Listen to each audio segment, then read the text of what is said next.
my channel. Today I am going to review Treasure Island because that's what I spent the last week doing, is reading Treasure Island again.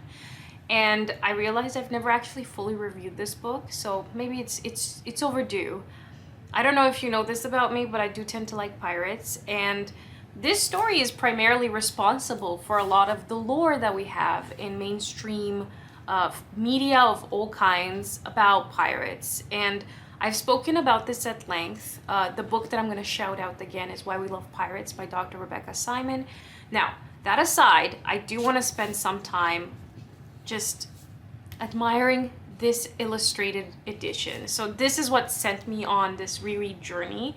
I found this at a bookstore. It's illustrated by Robert Ingpen, and I think he's an Australian artist. If not, I'll correct it, but I will link anything about him down below. His illustrations of this book are phenomenal. Each page that he illustrates is like a painting of its own. It's just got everything you want in it, and I just wanted to spend some time just kind of diving into this escapism kind of moment and have fun and just enjoy this light kind of pirate story. I will say that after watching Black Sails many times and even, Treasure Planet, I think a part of my brain kind of forgot what was original Treasure Island. A bit of context: Robert Louis Stevenson was trapped in his house with his stepson in a rainy kind of gloomy day, and they decided to draw things together, and Stevenson started drawing a map of this island, and he called it Treasure Island, and it got more detailed and more detailed, and the more he drew on this map, the more the story of Treasure Island came in his head. Then started writing it and serialized it in a magazine for young children, or for the youth, and I think it was called Young Folks. The magazine itself has changed titles throughout its history, but it was originally serialized as The Sea Cook, kind of focusing on silver, and it was an adventure tale for boys. Initially, he kind of had this momentum, and then he didn't want to keep writing it. He either didn't know how to finish it or didn't have the energy for it, but the fandom had grown so much that people kind of prompted him and pushed him all the way to the end of this book. And I'm so glad he did, because it's such a wonderful adventure story. Funny enough, he also wrote this story under a pseudonym as Captain George North, but eventually it was published as one volume using the title of Treasure Island, and of course using his own name. So that's a bit of background, but I do really like the idea that Treasure Island starts with this map. There's something kind of exciting about it. Think of how to review this story without just retelling it. We have young Jim Hawkins on a treasure hunt with a crew filled with people who are made up of a squire, Captain Smollett, and a doctor, and a bunch of pirates who have cozied their way up to the squire prior to this journey, and they made him think that they are kind people who just want to be out at sea, but instead they're planning a mutiny, and they plan to take over the ship and steal the treasure. And we also find that this crew is made up of people who had been part of the original crew with Captain Flint when they buried the treasure on Treasure Island. Now, when we get to Treasure Island, there are a few things that happen in the book that I kind of forgot. For one, there is a point in the book where we change narrator. So Jim isn't always the one narrating, and for a while we actually think we've lost Jim for a bit. So that's a bit frightening, but again, it's like if you know the story, it's not as exciting, and it being in the mainstream so much, it's kind of hard to be on the edge of your seat anymore at that point. I've been absolutely fascinated this time around by Ben Gunn.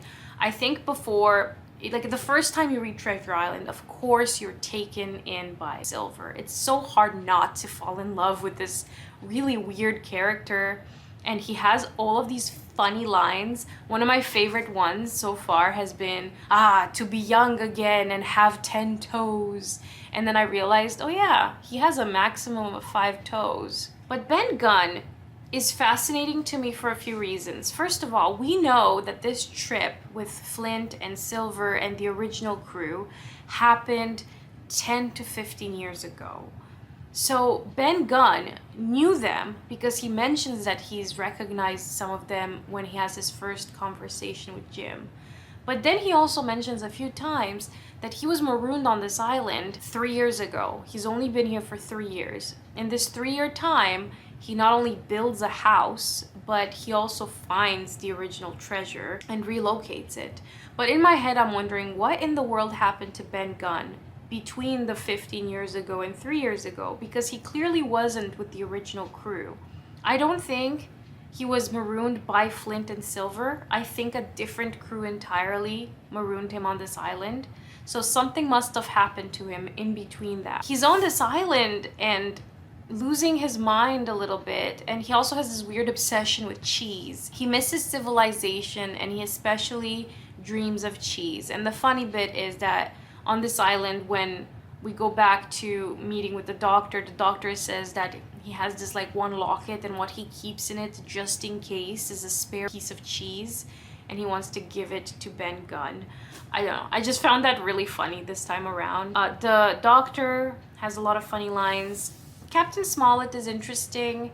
Echoes of Captain Flint are also fascinating, because not only do we have Silver's parrot, who constantly says piratey things out loud that he's heard, and he's kind of like this voice of the past belonging to Captain Flint.